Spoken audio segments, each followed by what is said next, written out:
everyone, and welcome to our third episode of Transfer Talks in the pro cycling world. And this is, of course, where we talk about the hottest rumors, confirmed transfers on both the pro continental scene and, of course, the world tour as well. As always, I'm joined by Mr. Critical himself, Ewan. And Ewan, what is the big headline story that we've got confirmed? Well, we have a plethora of big name stories, mostly stemming from an emerging super team that goes by the name of BoraHansgroh. Yes, BoraHansgroh, the German squad that used to be pro-continental, let's not forget 5 years ago, have made big moves this week in the transfer market, mainly because they've shifted the highest paid cyclist of 2020, that is Peter Sagan, of their payroll for the next year. Yes, it's finally confirmed to be going to TotalEnergies. He announced that the other day with a press release and an Instagram post. He'll be moving to the West French team very, very soon, training on the roads round Vendée, we assume. But because this is Peter Sagan, he's taken a whole entourage of people with him. These people include Daniel Ars, Mathieu Bodnar, and Juraj Sagan. We don't know if anybody else is supposed to join. I thought Eric Bashka was supposed to go along, but he has not been confirmed. But Specialized are making a jump down to Pro Continental as TotalEnergies try to target a World Tour license in the next couple of years and big classics results from Sagan and TotalEnergies. But Scott, this Sagan move, we're not surprised. We've known this for a while, and Peter Sagan will be donning the jersey of that French team next year. Yeah, it's quite an interesting move. And of course, we've already seen one classic superstar, the then defending Ronde van Vlaanderen champion, Nicky Terpstra, go there. Not to any success, of course, he's had bad crashes as well. They could potentially have a very strong squad for the classics. And Ewan, do you think it'll be successful, Peter Sagan, Nicky Terpstra, and Anthony Turgis in the classics come Paris-Roubaix, Ronde van Vlaanderen, of course? I think it's an interesting setup that they have. I don't think they really have the management to guide them towards classic success. Team Europe Car have had good riders in the past, in their previous iterations, and Anthony Turgis, as much as I do think he's brilliant, hasn't quite got that big classics podium yet that I think he has within his legs. But maybe this change of direction and new team, including the new blood from Bodnar and from Daniel Ars, will change the pathway of this team in terms of where they go next year. Sagan had a very successful first season at BoraHansgroh when he was part of their big project after going World Tour. So I think he's going to relish the opportunity to take on some new races,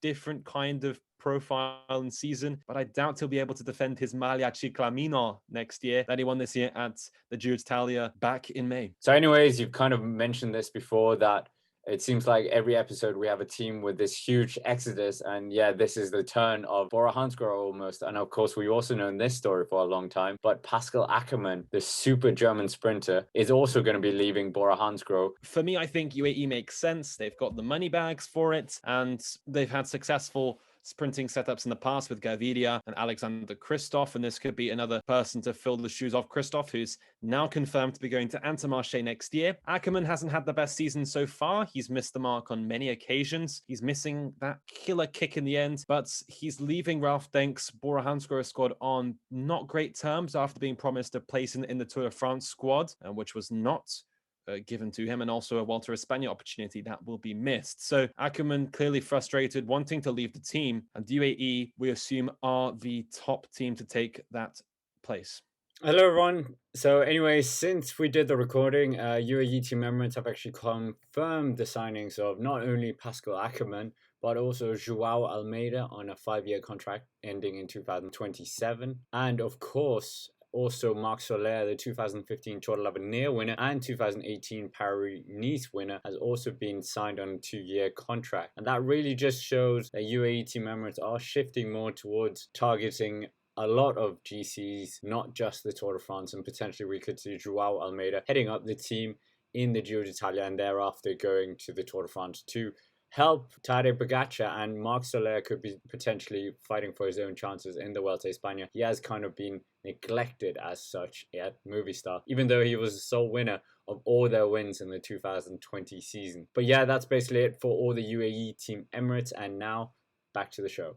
So in terms of other Germans leaving BoraHansgroh, we had the confirmation that Rüdiger Selig is leaving BoraHansgroh at the end of this year. He's worked alongside Sam Bennett in the past and with Pascal Ackermann as well. And Selig will be going to Lotto Soudal to join Caleb Ewan over there. So I don't know whether this is saying something about his relationship with Ralph Denk and also with this Ackermann move. But Zelig moving the team, that's surprising as he's been a long-term supporter of this BoraHansgroh project. Yeah, of course, BoraHansgroh aren't just getting rid of all their riders. They have also got a confirmation of re-signing their former sprint star, and that was, of course, Sam Bennett after his riff with Patrick Lefevre. And yeah, it's been quite public, that breakup in parties, you would have said. But another rider that's also going to be joining him from Quickstep is Shane Archibald, the New Zealander. And yeah, he might have tried to have got Michael Mercu, that amazing lead-out man, to come along as well, but he has signed an extension with Patrick Lefevre and Deceuninck Quickstep. But Ewan, yeah, this ends a very long saga as well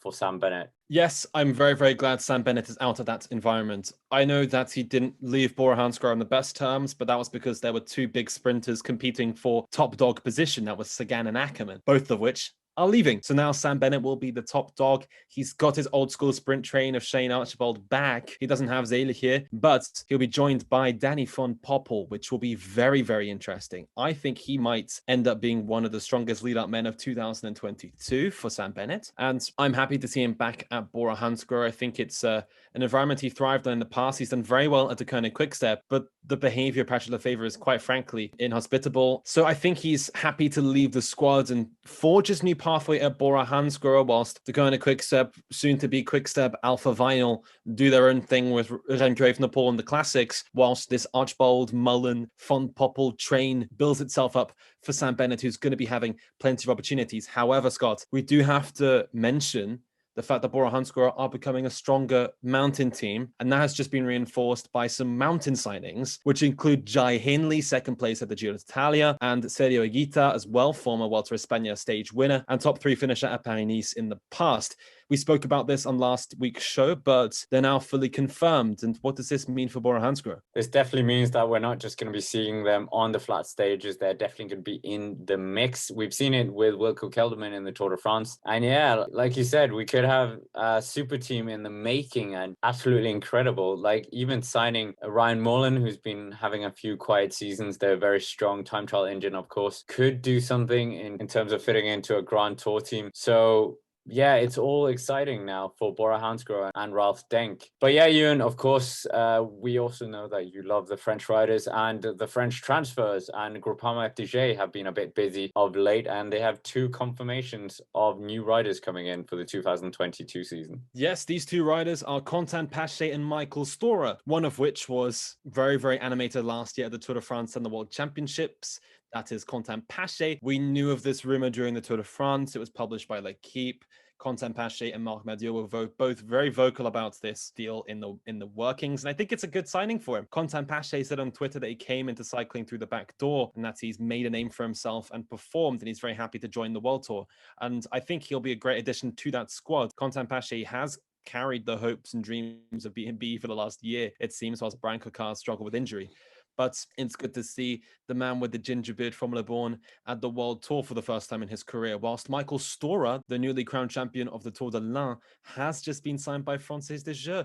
This is transfer I did not see. Michael Storer moving onto a French-speaking team, a very different dynamic to the one he's used to. I know that they've signed a lot more English speakers and non-French speakers in recent years, but Michael Storer now going to be helping David Gaudu maybe, or having his own chances in the mountains, as Francis Desjeux look to change their focus to youth in the coming years as they move away from the Thibaut Pinot setup of old. And that will also include the fabulous British rider Lewis Askey, who's also moving from the Continental team to the World Tour team. So another team that has been particularly active in the market this week is the Italian-American team that is Trek Segafredo. Yes, they've signed on a couple of their riders, which includes Antonio Tiberi, Julien Bernard, Kenny Elizondo, Juan Pedro Lopez, Antonio Nibali, which makes for some interesting news. Antonio Nibali, of course, the brother of the Shark of Messina, Vincenzo Nibali, who has been in talks with Beppe Martinelli of Astana to move to them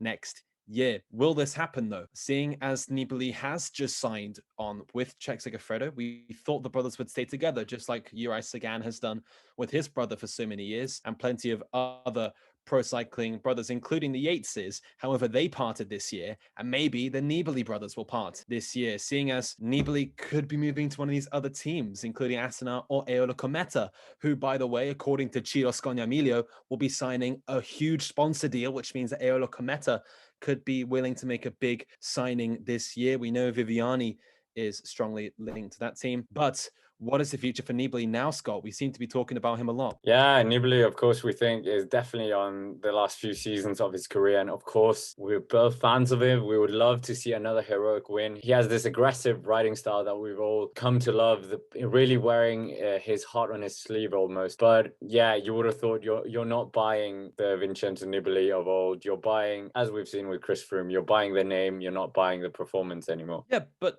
I still think that there's a little bit of a revival in there for Vincenzo Nibali. It's not like he's dropped off like Chris Froome. I think that he could still get top 10s in these Italian circuit races and so forth, where the likes of Chris Froome couldn't. So I do think Eolo Cometa would work for him, but Astana is the strongest link that we have right now with all the connection between those two teams. The interesting thing with that connection is that Beppe Martinelli never signed Antonio Nibali. Both Bahrain and Trek did, but Beppe did not. And Astana just worked with Nibali as a solo rider. That could happen now. I don't know if Martinelli maybe says, well, if I sign you, I can't sign your brother. I don't think that's going to be a rule breaker because it's only within recent memory that both Nibalis have worked with each other. So we have to wait and see what's going to happen here, but it could be a big thing for Italian cycling, and the last, we would say, chapter of Nibali's career is about to unfold. In terms of more signings this week, Sven-Erik Byström and Alexander Kristoff will be moving to Intermarché, that Belgian squad. Let's not neglect two German-speaking riders, including Marco Haller, who has made a name for himself as a lead-out man for many riders, but will now be joining Sam Bennett at BoraHansgroh next year, as well as Felix Gross, who competed in the German Team Pursuit, who will be packing his bags for Team UAE Emirates next year. That's it for this third episode of Transfer Talks. As always, make sure to comment down below which has been your favorite transfer of this week. And of course, if you haven't already, make sure to subscribe to the channel to not miss any of our videos coming up, as there's going to be a lot. And of course, thank you for watching and have a nice day.